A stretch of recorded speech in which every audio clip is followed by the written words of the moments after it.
Hi, my name is Brian. And I'm guessing that you are just about where I was a couple years ago when you were wondering what in the heck is a white paper. Well, I researched everything I could find on how to write them, and I had a pretty good idea of what a white paper is, though there's no nailed down definition. It's a little bit flexible.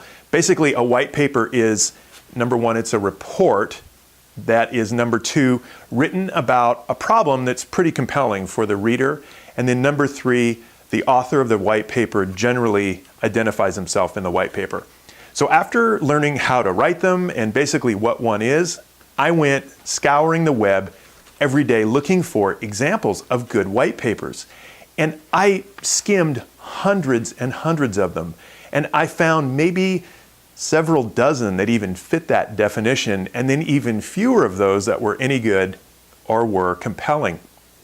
But it's interesting that today I'm going to show you an example of a white paper that's actually really good. And interestingly enough, it's considered the first white paper. It was a policy paper put out by Winston Churchill that was presented to Parliament in 1922. He was the Secretary of State for the colonies, and it was addressing the problem of Jewish settlers coming to Palestine and conflicts with the Arabs living there. And so, as you can imagine, it's quite a complex situation.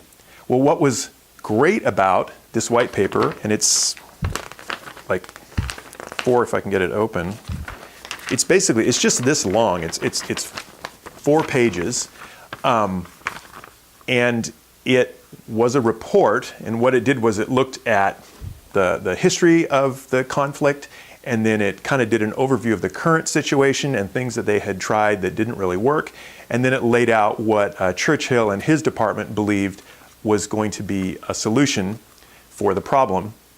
And so then secondly, of course, this conflict was of quite a great interest to Parliament and the other people that would be setting policy for this.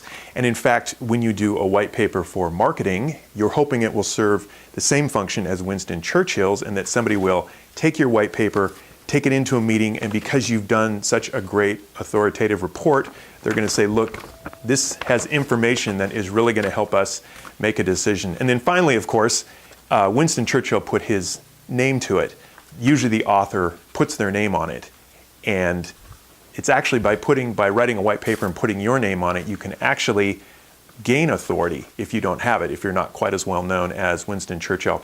Well, if you want to know a lot more about white papers, just kind of learn about them in general, I would get Gordon Graham's book, White Papers for Dummies, which you can get at Amazon. If you need to write a white paper in the very near term, you can get my short little book on Amazon called How to Write a White Paper in One Day. And I think for my next topic, I'm going to cover how you can steal Winston Churchill's structure of this white paper to make a very compelling white paper of your own.